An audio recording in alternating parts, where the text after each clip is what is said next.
Hi guys, it's good to see everybody. Uh, Sarah, Donna, Keith, my buddy Joe. Um, Sounds like we're talking about change today, and the change apparently is inevitable. And I learned early on in this program that alcoholics, 100% of the time, usually do not like change at any time, which is kind of weird because it's inevitable, you know, but we don't like it.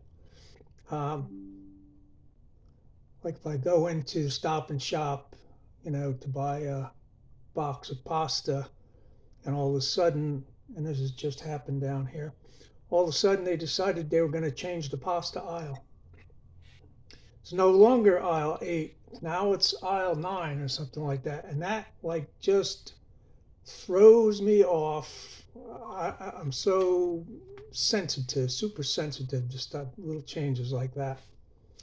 I don't know why that is.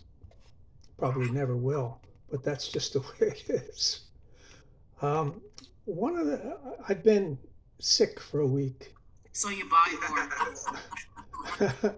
I've been sick for a week, and I missed a week's worth of face-to-face meetings, and I'm kind of like amazed at how quickly my mind can just go back to the old Steve. The old reactions, the old thinking, uh, the old acting out.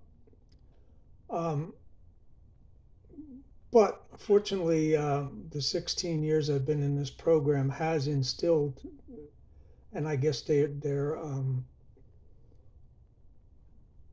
like carved into me now a little bit. Some of the principles of AA, so they're there too now. Thank God.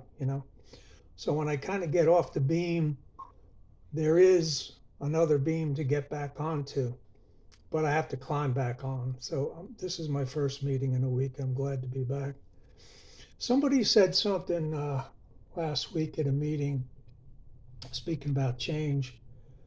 Um, he was saying that, like, well, I identified um, all my personality defects, and now I'm working on the cause of each personality defect. And when he said that, I go, well, hold on a second. The cause of each personality defect. Let me think about that. And like that opened, I haven't talked to him about it yet because I haven't seen him, but like that opens up an entirely another deep, probably bottomless rabbit hole. I'm sorry if I drag anybody else down into this with me, but the identify the cause of each personality defect. It was hard enough to identify the personality defects, but now, like, what's the cause of each personality defect? And then the my feverish thinking over the last week or so, thinking about this, is number one is, does it matter? Does it matter what the cause of the personality defect is? I mean, I think it's kind of enough to like identify it, and also realize that we cannot remove the personality defect. According to our literature, only the grace of God can remove that personality defect. And He might want that personality defect to be there in us for some reason that we don't understand until it's time for Him to remove it. Uh, he, Things are done in the higher power's time frame, not our time frame. So we might want to lose a personality defect, and it just might not be time. Um, I can come up with all sorts of reasons why we might have a particular personality defect. It could be our instincts that are just, you know, given to us with our DNA at birth. It could be the way we were raised, the household we were raised in, our parents. It could be memories from past lives that we lived. It could be Um, the programming and training that we went through for 10 or 15 or 20 years in schools. Um, it could be the thousands and thousands of hours that we spent in front of television sets, watching movies and TV shows.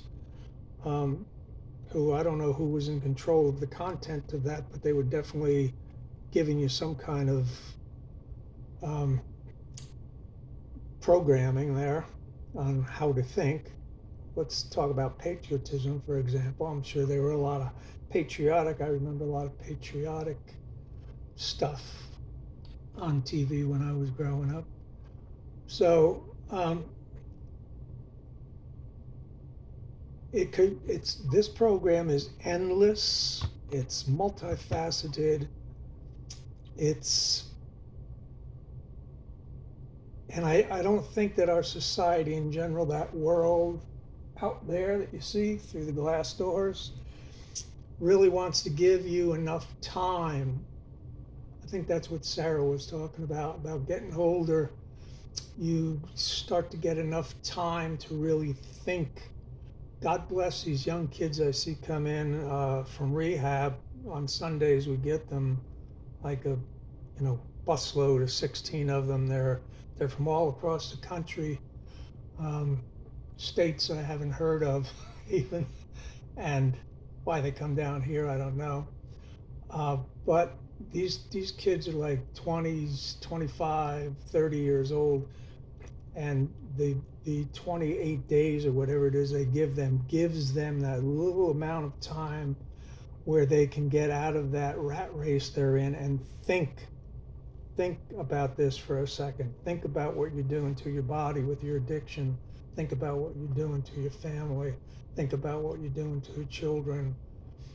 You're killing yourself. And how is it going to end? Program tells us how it's going to end. Hospitals, institutions, death. Okay, if you can get that through your head, a lot of them don't go back to wherever they came from. After their 28 days, they stay here, afraid to go back to where they came from. So I don't think the world in general wants to give us time. Our friend Joe was talking about, busy running around, busy doing this, busy working, and other responsibilities that we have. And we don't have time to just sit and think and contemplate and work on the steps and work on the fourth step and work on any of the steps. Who wants to do that? Who wants to change? Who wants to make a personal inventory? Um, our literature tells us nobody, you know. So this is a tough program. It's a program about change. I've heard that phrase frequently, change or die. I think that's true. If you don't change, if you keep doing, how old timer used to say, I can't remember his name now.